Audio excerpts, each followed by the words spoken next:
കൊടുങ്ങല്ലൂരുള്ള ഒരു വലിയ മുസ്ലിം തറവാടാണ് പടിയത്ത്.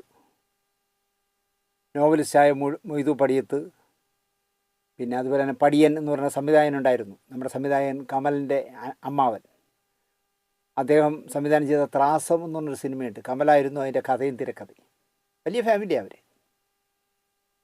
ആ പടിയത്ത് കുടുംബത്തിൽപ്പെട്ട കൊടുങ്ങല്ലൂരുകാരനായ കുഞ്ഞാലി മെറിലാൻഡ് സ്റ്റുഡിയോ നിർമ്മിച്ച അവകാശിയിൽ അഭിനയിച്ചിരുന്നു. ആദ്യമായിട്ട് അഭിനയിച്ചത് അവകാശി എന്ന് പറഞ്ഞ സിനിമയിലാണ് കുഞ്ഞാലിക്ക് അന്ന് കിട്ടിയത് 1.5 രൂപയും ഒരു ചായയുമാണ് ശമ്പളം. 1.5 രൂപ കൈ കിട്ടിയപ്പോൾ കുഞ്ഞാലിക്കൊരു പൂതി വന്നു. നാട്ടുകാരോടും ബന്ധുക്കളോടും ഒക്കെ ഞാൻ മെറിലാൻഡ് സുബ്രഹ്മണ്യത്തിൻ്റെ സിനിമയിൽ അഭിനയിച്ചു എന്ന് പറയണം, അഭിമാനത്തോടെ പറയണം. പക്ഷേ 1.5 രൂപയ്ക്ക് കൊടുങ്ങല്ലൂരിൽ എത്താൻ പറ്റില്ല. 1953 അവസാന കാലത്താണ് ഈ ചിത്രീകരണത്തിനായി കുഞ്ഞാലി നേമത്ത് എൻ്റെ നാട്ടിൽ മെറിലാൻഡ് സ്റ്റുഡിയോയിൽ വന്നത്. സുബ്രഹ്മണ്യ മുതലാളിയുടെ നീല പ്രൊഡക്ഷൻസ് ആയിരുന്നു ചിത്രം നിർമ്മിച്ചത്. പക്ഷേ പി സുബ്രഹ്മണ്യം അല്ല സംവിധായകൻ, മിത്രദാസ് എന്ന് പറഞ്ഞ ആളായിരുന്നു അവകാശികളുടെ സംവിധായകൻ. Miss Kumari, Prem Nazir, Nanukuttan, Pankajavalli, Kottarakkara Sreedharan Nair, Muthukulam Raghavan Pillai, SP Pillai, TS Muthaiah, Alappuzha Meenakshi, Adoor Pankajam ഒക്കെ ഉള്ള സിനിമയായിരുന്നു. ആലപ്പുഴ മീനാക്ഷി നിങ്ങൾക്ക് അറിയാമായിരിക്കും, തൃക്കുറിശിമാവൻ്റെ രണ്ടാമത്തെ ഭാര്യ. തിരുനയനാർകുറിച്ചി എഴുതിയ വരികൾക്ക് ബ്രദർ ലക്ഷ്മണനാണ് സംഗീതം നൽകിയത്. കമുറ പുരുഷോത്തമനും ലളിതയും CS രാധാദേവിയൊക്കെയാണ് പാടിയത്. CS രാധാദേവിയുടെയും കുഞ്ഞാലിയുടെയും ആദ്യ സിനിമയായിരുന്നു അവകാശികളെന്ന് പറയാം. 1954 മാർച്ച് 19 കേരളത്തിലെ 9 കേന്ദ്രങ്ങളിൽ അവകാശികൾ റിലീസ് ചെയ്തു. പക്ഷേ പടം പരാജയമായിരുന്നു. 1931 ഡിസംബർ 1 കൊടുങ്ങല്ലൂരിലെ പടിയത്ത് ബ്ലാങ്ങാപ്ലാവിൽ കൊച്ചു മൊയ്തീൻ സാഹിബിൻ്റെയും കോട്ടപ്പുറത്ത് നമ്പൂരി മഠത്തിൽ കൊച്ചു ഖദീജയുടെയും 9 മക്കളിൽ രണ്ടാമനായാണ് കുഞ്ഞാലി ജനിച്ചത്. ഒരു സഹോദരൻ മുഹമ്മദ്, 7 സഹോദരിമാർ. അതിലേറ്റവും മൂത്ത ആളാണ് ഫാത്തിമ, രണ്ടാമൻ കുഞ്ഞാലു. ബാക്കി 7 പേരും കുഞ്ഞാലുവിൻ്റെ താഴെയുള്ളവരാണ്. കുഞ്ഞാലുവിൻ്റെ യഥാർത്ഥ പേര് എന്താണെന്ന് ചോദിച്ചാൽ കുഞ്ഞാലു കൊച്ചു മൊയ്തീൻ പടിയത്ത് എന്നാണ്. കുഞ്ഞാലു കൊച്ചു മൊയ്തീൻ പടിയത്ത്. ബാപ്പയുടെയും ഉമ്മയുടെയും കുടുംബം സമ്പന്നമായ ഫാമിലികളായിരുന്നു. ധാരാളം സ്വത്തിൻ്റെയും ഭൂമിയുടെയും ഉടമയായിരുന്നു കുഞ്ഞാലുവിൻ്റെ ബാപ്പ കൊച്ചു മൊയ്തീൻ.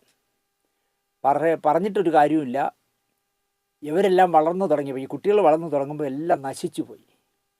കഷ്ടപ്പാടിൻ്റെ നടുവിലാണ് കുഞ്ഞാലു ജീവിച്ചത്. എങ്കിലും കുഞ്ഞാലു നന്നായിട്ട് പഠിച്ചു. 1949 കുഞ്ഞാലു 10ാം ക്ലാസ്സിൽ പരീക്ഷ 1ാം ക്ലാസ്സിൽ പാസ്സായി. കോഴിക്കോട് ഫാറൂഖ് കോളേജിൽ ഇൻ്റർമീഡിയറ്റിന് പഠിച്ചു. കോളേജിൽ കൊടുക്കേണ്ട 400 രൂപയ്ക്കായി SSLC ബുക്ക് പണയം വെക്കേണ്ടി വന്നു. പഠിത്തം അതോടെ അവസാനിച്ചു. സിനിമാ നടനാകണം എന്നതായിരുന്നു കുഞ്ഞാലുവിൻ്റെ ഈ ഒടുങ്ങാത്ത മോഹം. മലയാള മനോരമയിൽ ഒരു പരസ്യം കണ്ടു. കേരളോപഹാരം എന്ന് പറഞ്ഞ ഒരു പുതിയ സിനിമ തുടങ്ങുന്നു, കേരളോപഹാരം. അപ്പോൾ അന്നേ ഉണ്ട് സിനിമാ തട്ടിപ്പ് എന്നുള്ളതാണ്. പുതിയ സിനിമയിലേക്ക് നടന്മാരെ ആവശ്യമുണ്ടെന്നാണ് മനോരമയിലെ പരസ്യം. സേലത്തെ അംബുജ ഫിലിംസ് പ്രൊഡക്ഷൻസിലേക്ക് കുഞ്ഞാലു അപേക്ഷ ഫീസായി 100 രൂപ അടയ്ക്കണം. ആലോചിച്ച് നോക്കൂ, 50കളിൽ 100 രൂപ എന്ന് പറഞ്ഞാൽ എന്താ വിലയെന്ന്. സിനിമാ നടനാകാനുള്ള ക്ഷണവും കാത്തിരുന്ന് ഒരുപാട് കാലം പോയി കുഞ്ഞാലുവിൻ്റെ. കടം വാങ്ങി അയച്ച 100 രൂപയെപ്പറ്റി ഓർത്ത് കുഞ്ഞാലു കരഞ്ഞു. മറ്റൊരിക്കൽ സംവിധായകനും നിർമ്മാതാവുമൊക്കെ PA തോമസിനെ കാണാനായിട്ട് കുഞ്ഞാലു സേലത്ത് പോയി. അവിടെ വെച്ച് പരിചയപ്പെട്ട ഒരു ബിരുദൻ കുഞ്ഞാലുവിൻ്റെ കയ്യിരുന്ന മുഴുവൻ പൈസയും അടിച്ചുകൊണ്ട് മുങ്ങിക്കളഞ്ഞു. കുഞ്ഞാലു ഒരു സാധു ആയതുകൊണ്ട് എല്ലാവരും വിശ്വസിക്കും. മരിക്കുന്നതുവരെയും കുഞ്ഞാലു അങ്ങനെ തന്നെ ആയിരുന്നു. സംവിധായകൻ സ്ഥലത്തില്ലാത്തതിനാൽ കാണാനും പറ്റിയില്ല. മടക്കയാത്രയ്ക്കാണെങ്കിൽ കൈ കാശുമില്ല. കള്ള ട്രെയിൻ കയറി സുഖമായി കൊടുങ്ങല്ലൂരിലേക്ക് വരുമ്പോൾ TT പിടിച്ചു. ഫാറൂഖിലെത്തുമ്പോൾ പണം നൽകി ടിക്കറ്റ് എടുത്തോളാമെന്നുള്ള ഉറപ്പിൽ യാത്ര തുടർന്നു. അദ്ദേഹത്തിൻ്റെ നാട്ടിലുള്ള ഏറിയട്ട് ഹൈസ്കൂളിൽ പൂർവ്വ വിദ്യാർത്ഥികൾ ചേർന്ന് പൂർവ്വ വിദ്യാർത്ഥികളുടെ ഒരു സംഘടനയുണ്ട്. അവരുടെ നേതൃത്വത്തിൽ ഒരു നാടകം നടത്തി. ആ നാടകത്തിൽ കുഞ്ഞാലു ആയിരുന്നു പ്രധാന വേഷം ചെയ്തത്. ബന്ധുവായ അക്കാലത്ത് തിരുവനന്തപുരത്തെ കളക്ടറായിരുന്ന BK അബ്ദുള്ള ഈ നാടകം കാണാൻ സ്കൂളിൽ വന്നിരുന്നു. നാടകം കഴിഞ്ഞപ്പോൾ വി കെ അബ്ദുള്ള കുഞ്ഞാലിയെ വിളിച്ചു വരുത്തി. കുഞ്ഞാലി വരാൻ പറയൂ എന്ന് പറഞ്ഞാൽ അങ്ങനെ കുഞ്ഞാലി കളക്ടറുടെ മുന്നിൽ ഹാജരായി. തിരുവനന്തപുരത്ത് വന്നാൽ മേർലാൻഡ് പി സുബ്രഹ്മണ്യത്തെ ഞാൻ പരിചയപ്പെടുത്തി തരാമെന്ന് കുഞ്ഞാലുവിന് കളക്ടർ വാക്ക് കൊടുത്തു. കാരണം തിരുവനന്തപുരം ജില്ലാ കളക്ടറല്ലേ, അദ്ദേഹം പറഞ്ഞാൽ തീർച്ചയായിട്ടും ഒരു വേഷം കിട്ടുന്ന കാര്യം ഉറപ്പാണ്. തിരുവനന്തപുരത്ത് പോകണമെങ്കിൽ കൈ കാശ് വേണം. അതൊരു സ്വപ്നമായി അവശേഷിച്ചു. അല്ലാതെ കൈ കാശില്ല. മറ്റൊരു ബന്ധു കൊടുങ്ങല്ലൂരുകാരനായ പി ഭാസ്കരനെ പരിചയപ്പെടുത്തി. അപ്പോൾ കൊടുങ്ങല്ലൂരുകാരനാണ്, നന്നായിട്ട് ഹാസ്യം ചെയ്യുമെന്നൊക്കെ കേട്ടപ്പോൾ ഭാസ്കരൻ മാഷ് പറഞ്ഞു, ഞാൻ അടുത്ത് ചെയ്യുന്ന സിനിമ വരട്ടെ, ഞാൻ വേഷം തരാം എന്ന് അദ്ദേഹവും ഉറപ്പ് കൊടുത്തു. പക്ഷേ ഭാസ്കര മാഷ് അടുത്ത സമയത്ത് സിനിമ ചെയ്തതുമില്ല. കുഞ്ഞാലുവിന് തിരുവനന്തപുരത്ത് പോകാനുള്ള ബസ്സിൻ്റെ കാശ് കിട്ടിയതുമില്ല. സഹായിക്കാൻ കഴിയുന്ന നല്ല ബന്ധുബലമുള്ള ഒരുപാട് ബന്ധുക്കളുള്ള നല്ല സാമ്പത്തിക ശേഷിയുള്ളവരുള്ള കുടുംബത്തിലാണ് കുഞ്ഞാലുവും ജനിച്ചത്. പക്ഷേ ആത്മാഭിമാനം സമ്മതിക്കുന്നില്ല. എങ്ങനെ ചോദിക്കുന്നേ? എനിക്ക് തിരുവനന്തപുരത്ത് പോയി കളക്ടറെ കണ്ട് കളക്ടറിൽ നിന്ന് ഒരു കത്ത് വാങ്ങിയാൽ, അല്ലെങ്കിൽ കളക്ടറെ നേരിട്ട് വിളിച്ചുകൊണ്ട് പോയോ പി സുബ്രഹ്മണ്യത്തിനെ കണ്ടാൽ എനിക്കൊരു വേഷം കിട്ടും. പക്ഷേ അത് തിരുവനന്തപുരത്ത് പോയി നിന്ന് അത് ചെയ്യാനായിട്ട് എനിക്കൊരു 25 രൂപ 50 രൂപ തരുമോ എന്ന് ബന്ധുക്കളുടെ ചോദിക്കാൻ കുഞ്ഞാലിയുടെ ആത്മാഭിമാനം സമ്മതിച്ചില്ല. വീട്ടിലെ അവസ്ഥയാണെങ്കിൽ അരപ്പട്ടിണിയിൽ നിന്ന് ഏതാണ്ട് മുഴുവൻ പട്ടിണിയിലേക്ക് പോകുന്ന കാലം. മൂത്ത സഹോദരിയുടെ ഭർത്താവ് ആലുവയിലെ KMS എന്ന് പറഞ്ഞ ബസ്സിൽ കണ്ടക്ടറായിട്ടൊരു ജോലി കുഞ്ഞാലുവിന് വാങ്ങിച്ചു കൊടുത്തു. ആലുവ കോതമംഗലം റൂട്ടിലെ കണ്ടക്ടറായിട്ടാണ് കുഞ്ഞാലു ജോലിക്ക് കയറിയത്. കുഞ്ഞാലു കണ്ടക്ടറായിരുന്ന ബസ് 2 തവണ അപകടങ്ങളിൽപ്പെട്ടു. 5 മനുഷ്യജീവനുകൾ പൊലിഞ്ഞു അപകടത്തിൽ. പക്ഷേ 2 തവണയും എന്തോ ഭാഗ്യം കൊണ്ട് കുഞ്ഞാലു രക്ഷപ്പെട്ടു. വീണ്ടും തൊഴിലില്ലാത്ത ദിനങ്ങൾ. കുഞ്ഞാലുവിൻ്റെ ബാല്യകാല സുഹൃത്തായിരുന്നു ബന്ധുവായ doctor AK Siddique. Doctor AK Siddique പഠിക്കുന്നത് തിരുവനന്തപുരം മെഡിക്കൽ കോളേജിലാണ്. അപ്പോൾ തിരുവനന്തപുരത്ത് നിന്ന് തന്നെ സിദ്ദിഖിന് ഒരു പെണ്ണിനെ കണ്ടെത്തി നിക്കാഹ് ഉറപ്പിച്ചു. ഈ അവസരം കുഞ്ഞാലു വളരെ ബുദ്ധിപൂർവ്വം ഉപയോഗിച്ചു. ഒരു തകരപ്പെട്ടിയിൽ ഒരു 4-5 കയ്യിലുള്ള കൊള്ളാവുന്ന 4-5 ഡ്രസ്സുമൊക്കെ എടുത്ത് ഈ വിവാഹ പാർട്ടിയുടെ കല്യാണത്തിന് തിരുവനന്തപുരത്തേക്ക് വന്നപ്പോൾ ഈ പെട്ടിയും കൂടെ കയ്യിലെടുത്തോണ്ട്. കാരണം നിക്കാഹ് കഴിഞ്ഞാൽ പിന്നെ തിരിച്ച് ഈ ബസ് പോകുമ്പോൾ അതിൽ പോണ്ട, തിരുവനന്തപുരത്ത് നിൽക്കാം എന്ന് അദ്ദേഹം പ്ലാൻ ചെയ്തു. നേരെ മറിച്ച് സിദ്ദിഖിൻ്റെ വിവാഹം കോഴിക്കോട്ട് നിന്ന് എവിടെന്നെങ്കിലുള്ള ഒരു പെണ്ണായിരുന്നെങ്കിൽ ചിലപ്പോൾ ഈ കുഞ്ഞാലു ഒരിക്കലും ഒരു സിനിമാ നടനാവാൻ സാധ്യതയില്ലായിരുന്നു. അതാണ് വിധി നിയോഗം എന്ന് പറയുന്നത്. വിവാഹ സൽക്കാരം നടക്കുന്നതിനിടയിൽ ഇളയപ്പം മൊയ്തീൻ്റെ കയ്യിൽ നിന്ന് 25 രൂപ കടം വാങ്ങിച്ചു. എന്തൊക്കെയോ പറഞ്ഞ് 25 രൂപ ഒപ്പിച്ചു. പിറ്റേന്ന് തിരുവനന്തപുരം കളക്ടറായ PK അബ്ദുള്ളയുമൊത്ത് തിരുവനന്തപുരത്തെ ശ്രീകുമാർ തിയേറ്ററിൽ പി സുബ്രഹ്മണ്യം മുതലാളിയെ കാണാനായിട്ട് കുഞ്ഞാലു പോയി. അവിടെ ചെന്നപ്പോഴാണ് അറിയുന്നത് പി സുബ്രഹ്മണ്യം ഔട്ട് ഓഫ് സ്റ്റേഷനാണ്, ഇവിടെ ഇല്ല. ഒരു കുടിസ് ലോഡ്ജ് മുറിയിൽ വാടകയ്ക്ക് എടുത്തൊരു മുറി, 25 രൂപ കൈ ഇരിക്കുകയല്ലേ, അപ്പോൾ 2-3 രൂപ വാടകയുള്ള ഒരു കുടിസ് മുറി എടുത്തു വാടകയ്ക്ക്. എന്നിട്ട് ദിവസവും കളക്ടറെ കാണാനായിട്ട് കളക്ടറേറ്റിൽ ചെന്ന് നിൽക്കും. ബന്ധുവല്ലേ, അപ്പോൾ കളക്ടർ 100 കണക്കിന് പേരെ ദിവസവും കാണുന്നതല്ലേ, അപ്പോൾ അവരെയൊക്കെ കണ്ടു കഴിഞ്ഞാലേ കുഞ്ഞാലിക്ക് കാണാൻ പറ്റൂ. പട്ടിണിയുടെ ദിനങ്ങൾ പിന്നെയും കുഞ്ഞാലിയെ നോക്കി ചിരിച്ചു. ഏതാണ്ട് കയ്യിലിരുന്ന് 25 രൂപയും തീർന്നു. കുട്ടിയോപ്പേരിൽ നിന്ന് വാങ്ങിച്ച 25 രൂപയും തീർന്നു. തലസ്ഥാനത്ത് പബ്ലിക് ടാപ്പുകൾ എവിടെയൊക്കെ ഉണ്ടെന്ന് കൃത്യമായി കുഞ്ഞാലു പഠിച്ചു എന്നാണ് പിന്നീട് കുഞ്ഞാലു തന്നെ പറഞ്ഞത്. കാരണം വിശപ്പ് ദാഹം ഒക്കെ തീർക്കാനായിട്ട് പബ്ലിക് പൈപ്പിൽ നിന്ന് വെള്ളം കോരി കുടിച്ചാണ് പിന്നെ കുഞ്ഞാലു ജീവിച്ചത്. ഇത്രയും ആയപ്പോഴേക്കും കുഞ്ഞാലു കളക്ടറേറ്റിലൊരു പൊതുശല്യമായി മാറി. കാരണം രാവിലെ വരെയാണ് ബന്ധുവായ കളക്ടറെ കാണാൻ. അപ്പോൾ അവിടുത്തെ ഉദ്യോഗസ്ഥന്മാർക്ക് പിടിക്കില്ല, അവർക്ക് ചൊറിയും. അങ്ങനെ ഒരു പൊതുശല്യമായി മാറി തുടങ്ങി കുഞ്ഞാലു. ഒടുവിൽ കളക്ടർ ഒരു കാര്യം ചെയ്തു. പി സുബ്രഹ്മണ്യത്തിൻ്റെ മകൻ S കുമാർ എന്ന് പറയുന്ന സുബ്രഹ്മണ്യം കുമാറിന് ഒരു കത്ത് എഴുതി കൊടുത്തു. ഈ കത്ത് കൊണ്ടുവന്ന് S കുമാറിന് കൊടുക്കുക. S കുമാറിന് കൊടുത്താൽ തീർച്ചയായിട്ടും അയാൾ എന്താണെന്ന് വെച്ചാൽ ചെയ്തു തരും. എന്തായാലും എനിക്ക് ഈ ജോലി തിരക്കുന്നുണ്ടെങ്കിൽ ഇനിയിപ്പോൾ സുബ്രഹ്മണ്യത്തിനെ കാണാൻ വരാൻ കഴിയില്ല എന്നായി കളക്ടർ. നേമത്തെ മെർലാൻഡ് സ്റ്റുഡിയോയിൽ S കുമാറിനെ കാണാനായി ബന്ധുവായ കളക്ടർ എഴുതി കൊടുത്ത കത്തുമായിട്ട് കുഞ്ഞാലി എത്തി. അപ്പോൾ അവിടെ എത്തുമ്പോൾ കുഞ്ഞാലു ആദ്യമായിട്ട് കാണുന്ന ഷൂട്ടിംഗ് കാണുകയാണ്.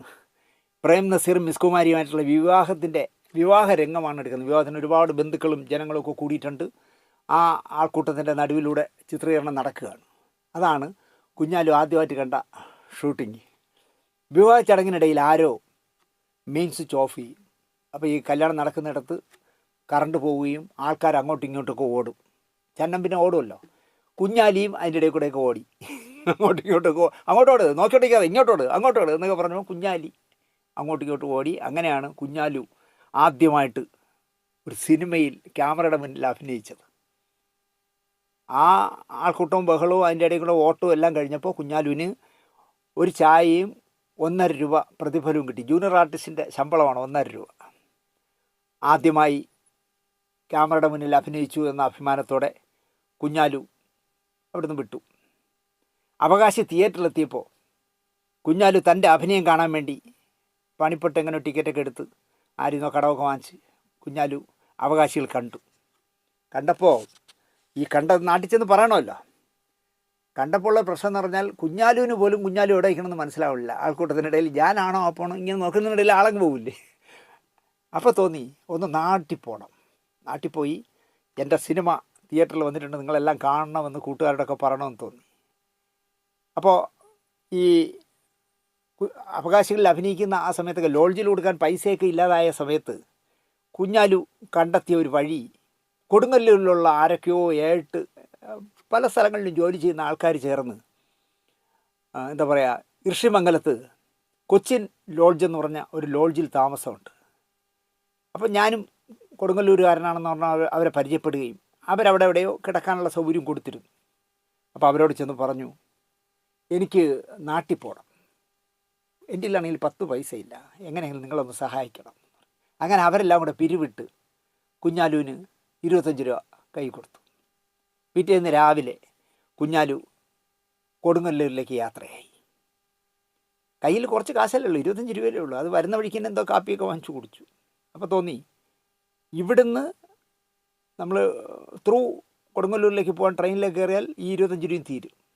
അതുകൊണ്ടൊരു കാര്യം ചെയ്യാം, യാത്ര എന്താ പറയുക ചില ഞുണുക്ക് വഴികളിലൂടെ ആവാം എന്ന് തീരുമാനിച്ചു. അങ്ങനെ ട്രെയിനിൽ കയറി കൊല്ലത്തിറങ്ങി. അവിടുന്ന് ബോട്ടിൽ കയറി ആലപ്പുഴ വഴി എറണാകുളത്തേക്ക് പോകാനായിട്ട് ആലപ്പുഴ വരെ ഉള്ള ബോട്ടിൽ കയറി. ആലപ്പുഴ എത്തിയപ്പോൾ കുഞ്ഞാലുവിനൊരു തോന്നൽ, എന്തായാലും ഞാൻ മോശ സിനിമയിലല്ലല്ലോ അഭിനയിച്ച, മെരിലാൻഡിൻ്റെ സിനിമയിലല്ലേ, പി സുബ്രഹ്മണ്യത്തിൻ്റെ സിനിമയിലല്ലേ, ഈ ക്രെഡിറ്റ് വെച്ചുകൊണ്ട് ആലപ്പുഴയിൽ വേറൊരു മുതലാളി ഉണ്ടല്ലോ കുഞ്ചാക്കോ, അദ്ദേഹത്തെ പോയി ഒന്ന് കാണാം, ഞാൻ മെരിലാൻഡിൽ അഭിനയിച്ചിട്ട് വരികയാണെന്ന് അഭിമാനത്തോടെ പറയാമല്ലോ. അങ്ങനെ ആലപ്പുഴയിൽ ഇറങ്ങി, ബോട്ടിൽ നിന്ന് ഇറങ്ങി നേരെ വച്ചു പിടിച്ചു ഉദയ സ്റ്റുഡിയോയിലേക്ക്. അവിടെ ചെന്ന് കുഞ്ചാക്കോ മുതലാളിയെ കണ്ട് കാര്യങ്ങളെല്ലാം പറയുന്നത് കേട്ടോണ്ടിരിക്കുമ്പോൾ അപ്പം ഒരാളിനെയും അംഗീകരിക്കാത്ത ആളാണല്ലോ കുഞ്ചാക്കോ, പരമപുച്ഛമാണ് എല്ലാവരോടും, പ്രത്യേകിച്ച് തുടക്കക്കാരോട്. ഈ കുഞ്ഞാലു കാര്യങ്ങൾ പറഞ്ഞുകൊണ്ടിരിക്കുമ്പോൾ കുഞ്ചാക്കോ ആ കുഞ്ഞാലുവിനെ അടിമുടി നോക്കുകയായിരുന്നു, പഠിക്കുകയായിരുന്നു. എന്നിട്ട് ചോദിച്ചു, എടാ നീ കുരങ്ങനാണോ അതോ മനുഷ്യനാണോ എന്ന് ചോദിച്ചു. കാരണം കുഞ്ഞാലുവിൻ്റെ രൂപം അങ്ങനെയാണ് ഇരിക്കുന്നത്. നിനക്ക് സിനിമയിൽ അഭിനയിക്കണം ഇല്ലടാ, ഓർഡർ അവിടുന്ന് എടാ ഓടാ അങ്ങനെ വിളിക്കുള്ളൂ അദ്ദേഹം. വയലാറും ചേലങ്കാട്ട് ഗോപാലകൃഷ്ണനോട് പാട്ട് എഴുതാൻ അവസരം ചോദിക്കാൻ ഇതുപോലെ ചെന്നു. ഗേറ്റിൽ നിന്നവൻ കയറ്റി വിട്ടില്ല. അപ്പോൾ പ്രൊഡക്ഷൻ്റെ എന്തോ ഒരു ലോറിയോ വാനോ എന്തോ അകത്തേക്ക് പോയപ്പോൾ അതിൻ്റെ മറ പറ്റി അവർ 2 അകത്ത് കയറിയിട്ട് നേരെ ഇതുപോലെ തന്നെ കുഞ്ചാക്കോയുടെ മുന്നിൽ ചെന്നു. എന്താ എന്ന് ചോദിച്ചു. അല്ല ഇവിടുത്തെ പടങ്ങളിൽ പാട്ട് എഴുതാൻ അവസരം കിട്ടുമെന്ന് ചോദിക്കാനാണ് വന്നതെന്ന് പറഞ്ഞു. ഇതുപോലെ തന്നെ ഓർഡറാന്ന് പറഞ്ഞ് ഇറക്കി വിട്ടു. പോണ വഴിക്ക് ആ കശുവണ്ടി തോട്ടത്തിൽ പോയി ഇഷ്ടം പോലെ കശുവണ്ടി മാങ്ങ കാണും, ആ മാങ്ങ തിന്നോട്ട് പൊയ്ക്കോന്ന് പറഞ്ഞ് ഓടിച്ചു. അതുപോലെ കുഞ്ഞാലുവിനെയും ഓടിച്ചു. ആ പറങ്ങി മാവിനും കാട്ടി കയറി മാങ്ങ പറക്കി കഴിക്കടാ കൊരങ്ങേ എന്നാണ് കുഞ്ഞാലുവിനോട് കുഞ്ചാക്കോ പറഞ്ഞത്. ഉദയയിൽ നിന്നും 5 മൈൽ തിരിച്ച് നടന്ന് ആലപ്പുഴ ബോട്ട് ജെട്ടിയിൽ വന്നിട്ട് അവിടെ നിന്നൊരു ബോട്ടിൽ കയറി എറണാകുളത്ത് ഇറങ്ങി, എറണാകുളത്ത് നിന്നൊരു ബോട്ടിൽ കയറി കൊടുങ്ങല്ലൂർ ഇറങ്ങി.